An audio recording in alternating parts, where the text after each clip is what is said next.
Halo teman-teman, selamat siang semuanya. Salam diskusi, salam Dom Sapian, salam pembelajar. Hari ini kita memasuki bab 5 bagian B, yaitu Yesus berbelas kasih. Bagaimana ini kita bahas, sebenarnya hal yang sangat lumrah ya, sangat familiar dengan kita, apa itu belas kasih, bagaimana Yesus berbelas kasih. Tetapi ingat, tahu itu tidak linear dengan bisa melakukan. Yang jelas kita belajar bagaimana Yesus berbelas kasih, tetapi belum tentu kita bisa berbelas kasih meskipun kita tahu apa itu belas kasih. Mari kita mulai dengan situasi zaman ini. Jadi teman-teman sering pergi ke pasar, sering pergi ke mall, terutama di masa sebelum pandemi. Kalau di masa pandemi mungkin jarang-jarang keluar karena situasinya memang tidak mudah. Yang jelas banyak orang menderita, apalagi di masa pandemi ini ya. Beberapa kabupaten, beberapa kota itu tingkat kemiskinan meningkat. Orang menderita itu bisa berarti dalam arti fisik atau jasmani, ataupun juga dalam arti psikis atau rohani.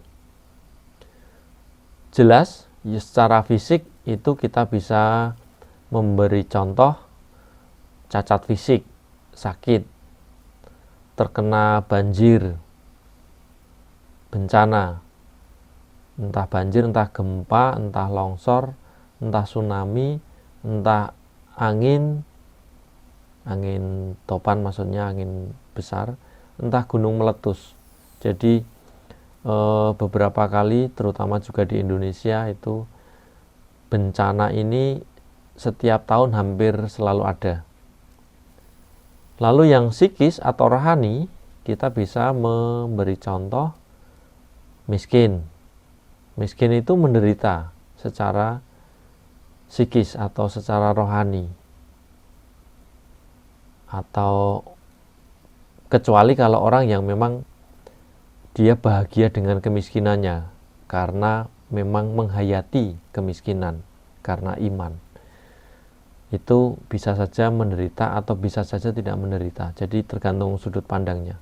Tetapi secara umum, kita bicara secara umum ya, miskin itu suatu penderitaan. Kalau bukan penderitaan, pasti semua orang tidak masalah menjadi miskin.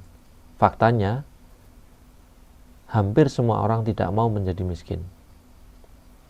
Lalu tersingkir. Tersingkir itu teralienasi. Maka ada kata alien. Alien itu asing. Jadi terasingkan, teralienasi. Teralienasi dari kelompoknya, tersingkir dari kelompoknya, ini penderitaan fisik, psikis, apalagi kalau disingkirkan. Lalu beberapa teman yang tidak bisa sekolah karena ekonomi, karena biaya, ini juga menderita. Terjajah itu meskipun sekarang bukan masa penjajahan, tetapi banyak orang terjajah loh ya. Ada banyak orang juga menderita kekerasan simbolik. Jadi sebenarnya kekerasan tapi tidak langsung kelihatan. Teraniaya, diperlakukan tidak adil, atau menjadi budak. Mungkin bukan masa perbudakan, tetapi masih ada banyak orang yang memperbudak atau menjadi budak. Ya. Nah, banyak orang menderita ini tentu butuh orang lain untuk menolong. Butuh orang lain untuk menolong.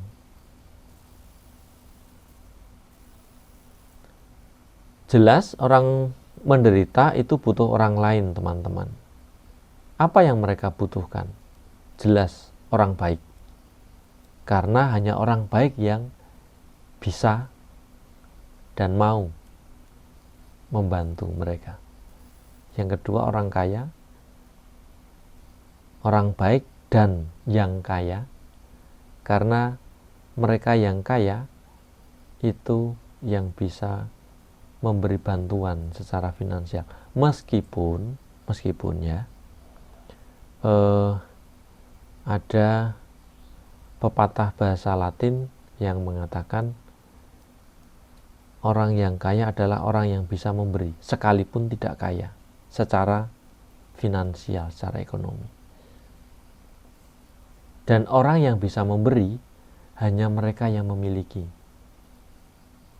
Mustahil bisa memberi kalau tidak memiliki.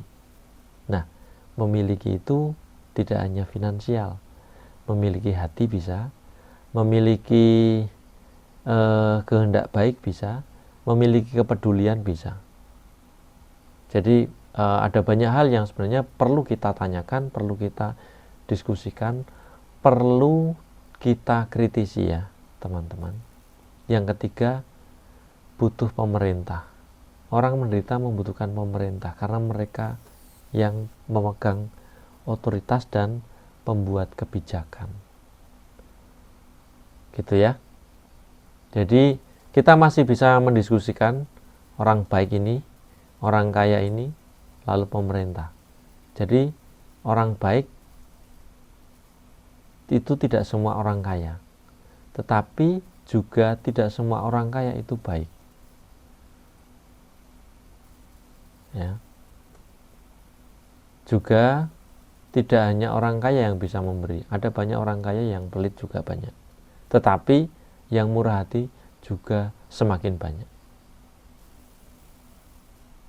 Nah, orang yang menderita itu membutuhkan orang lain, terutama karena butuh pertolongan. Mereka orang-orang yang membutuhkan penghiburan. Mereka orang-orang yang membutuhkan uluran kasih, entah itu berupa materi, uang, bantuan fisik, maupun rohani, penghiburan. Nah, bagi kita jangan pernah merasa tidak percaya diri kalau bukan orang kaya, karena toh kita yang bukan orang kaya pun masih bisa memberi bantuan rohani, penghiburan, menjadi sahabat, menjadi teman, menjadi orang yang bisa diajak cerita sekalipun kita tidak punya kekayaan berupa uang atau finansial. Lalu orang yang menderita juga membutuhkan pembebasan atau kebebasan.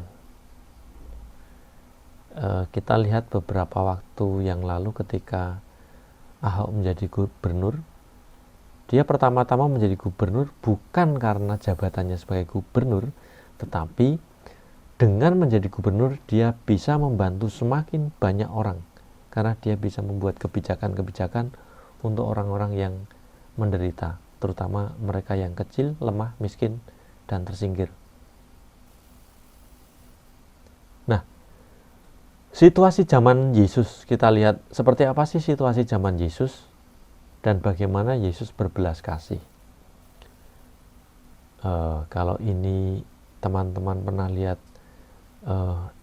film penyalipan, pasti tahu orang-orang ini. Sekalipun mereka hanya aktor. Pandangan orang Yahudi pada zaman Yesus ya, kita bicara pada zaman Yesus. Lihat ini situasi pada zaman Yesus. Pandangan orang Yahudi itu orang yang menderita adalah mereka yang tidak diberkati Allah. Itu pandangannya dulu. Karena apa? Tidak diberkati Allah mengapa? Karena berdosa. Karena berdosa, maka mereka yang menderita itu mendapat hukuman dari Allah. Itu. Jadi ini pandangan pada zaman Yesus. Lalu Yesus tentu terketuk hatinya untuk menyapa dan memperhatikan penderitaan yang dialami masyarakat pada zamannya. Meskipun Yesus orang Yahudi, ini juga kelompok elit Yahudi salah satu. Meskipun ini hanya diperankan oleh aktor tertentu ya. Ini gambaran pada zaman Yesus. Lalu Yesus mau memperhatikan mereka yang menderita. Ini salah satu mereka yang menderita itu buta, matanya buta. Yesus bergaul dengan orang miskin. Yesus bergaul dengan orang miskin. Jadi katakanlah kita kalau kita mau bergaul dengan mereka yang tidak mendapat tempat di dalam kelas sosial kita, itu mereka akan merasa senang. Sekalipun kita tidak memberi apa-apa. Ya, karena itu mereka merasa diterima. Lalu bergaul dengan masyarakat kecil. Masyarakat kecil itu ya semut, gurem, enggak ya, akar rumput, grassroots, itu masyarakat kecil yang tidak tahu apa-apalah. Mereka yang hidupnya hidup di tempat-tempat yang sempit, rumahnya empet-empetan misalnya, lalu tidak banyak akses untuk ke sekolah, tidak banyak, ya pokoknya tahu sendirilah ya teman-teman ya. Lalu memberi penghiburan pada yang kesusahan. Memberi penghiburan, sekalipun kelihatannya sepele, memberi penghiburan itu tidak mudah dilakukan.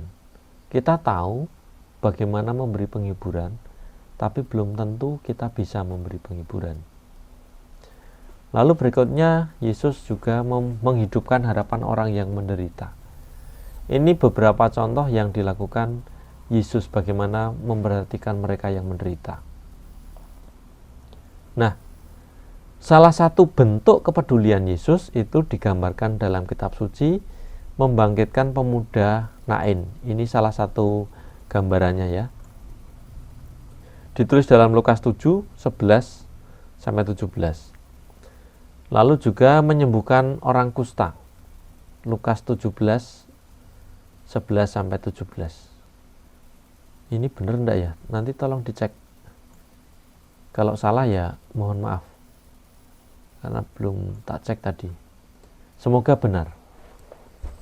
Nah, sampai di sini teman-teman stop dulu videonya. Lalu silahkan membaca ini sampai selesai. Baru kalau selesai membaca, silahkan lanjut ke di slide berikutnya dengan nge-play kembali videonya. Gitu ya.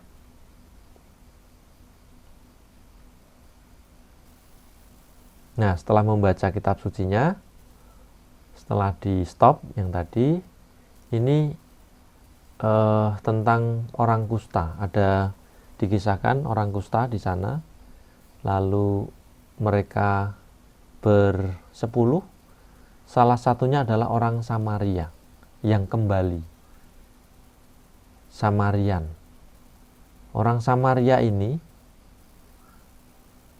dikenal sebagai orang yang kafir. Artinya kafir itu tidak mengenal Tuhan, alias ateis. Sebenarnya mungkin juga kurang pas ya kalau disebut ateis ya. Pokoknya mereka tidak mengenal Tuhan.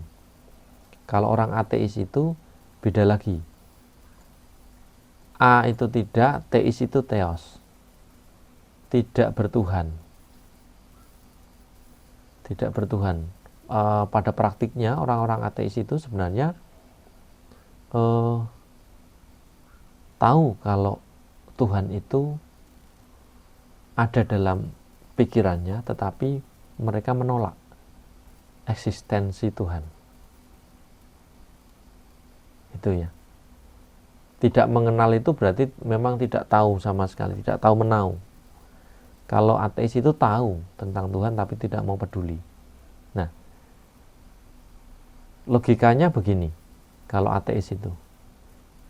Kita itu tidak bisa menolak, kita hanya bisa menolak sesuatu itu yang ada. Kalau itu tidak ada, kita tidak bisa menolak. Bener enggak? Ditawari teh, enggak, aku enggak mau teh. Oh, tolak, karena ada tehnya. Dan kamu tahu ada teh. Ada benda, ada sesuatu yang kita tahu itu ada. Lalu kalau kita tidak ada, bagaimana kita menolaknya? Nah, gitu. Jadi ateis itu tahu ada Tuhan tetapi tidak peduli. Contoh yang lain kalau belum jelas. Misalnya, kamu tahu buah apel? Tahu, Pak. Oke. Kamu bisa menolak buah apel kalau tak beri. Ya kan? Tapi sekarang kamu tak kasih buah dembem. Apa itu buah dembem? Kan kamu tidak tahu buah dembem itu apa. Dan tidak bisa membayangkan bendanya seperti apa, bentuknya buah seperti apa. Bagaimana kamu bisa menolak buah dembem? Wong tidak ada. Jadi katakanlah kosong. Dan memang buah dembem tidak ada. Bagaimana kamu menolak sesuatu yang tidak ada? Kan orang gila. Ya kan? Jadi orang itu hanya bisa menolak sesuatu yang ada. Jadi kalau ateos, itu berarti dia menolak sesuatu yang ada. Jadi orang ateis itu hanya bisa menolak sesuatu yang ada. Yang ditolak itu sebenarnya sesuatu yang ada. Jadi ada enggak kesimpulannya Tuhan itu? Ada. Kan gitu, sekalipun ditolak.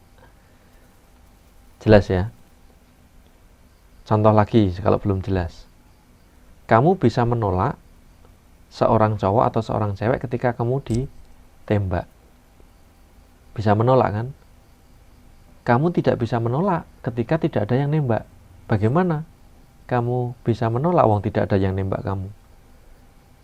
Tidak ada yang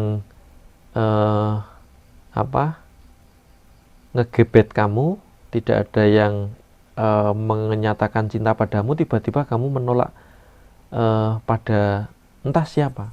Pokoknya aku menolak untuk kamu cintai. Loh, emangnya ada apa? Kan seperti orang gila. Gitu, contohnya gitu. Nah, orang Samaria, kita lanjut ya, yang dikenal sebagai orang kafir ini justru yang datang kembali pada Yesus. Ketika yang 9 setelah sembuh sebelum sampai ke imam-imam, karena Yesus meminta untuk pergi ke imam-imam. Yang 9 itu bablas, seneng tapi bablas. Yang satu orang Samaria yang dikenal sebagai orang yang tidak mengenal Tuhan ini justru tahu berterima kasih dan kembali kepada Yesus, dan dia percaya Yesus adalah Tuhan. Nah, kepentingan orang kusta yang kembali kepada Yesus, yang notabene orang Samaria yang tidak mengenal Tuhan tadi, hanya satu: sujud di kaki Yesus dan bersyukur, berterima kasih.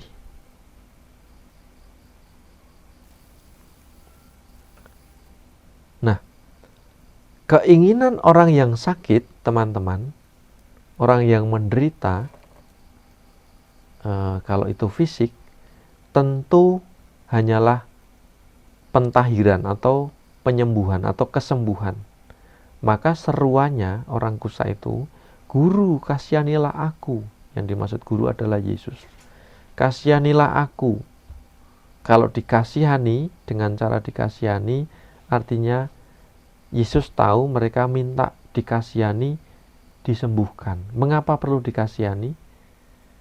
Minta dikasihani karena tadi pandangan orang Yahudi pada zaman Yesus, orang yang menderita, terutama kusta, karena kusta itu disingkirkan waktu itu, adalah orang yang dikutuk Allah dan penuh dosa. Dan mereka tahu Yesus adalah Tuhan, maka mereka minta belas kasih. Minta belas kasih. Maka perintah Yesus hanya simpel. Cara menyembuhkannya simpel ya. Tidak disembuhkan dengan dibersihkan atau disuntik atau gimana. pergilah kepada imam-imam. Coba, nyambungnya di mana coba? Minta disembuhkan, malah disuruh pergi ke imam-imam. Tapi sembuh. Nah, itu karena kuasa Yesus, karena kuasa Tuhan. Nah, besok kita kelas 8 akan belajar ciri-ciri kealahan, ciri-ciri kemanusiawian, apa yang menjadi ciri Allah, apa yang menjadi ciri manusia, dan apa perbedaannya dengan roh yang lain, karena Allah itu juga berupa roh. Kitab suci Yohanes terutama mengatakan pada firman, dan kitab Kejadian mengatakan roh Allah melayang-layang di atas air. Gitu ya teman-teman, sampai di sini dulu, sekian dulu. Silahkan dipelajari modulnya dan di-download di blog Omah Diskusi. Oke, thank you. Salam Dom Safian, salam Omah Diskusi, dan selamat belajar.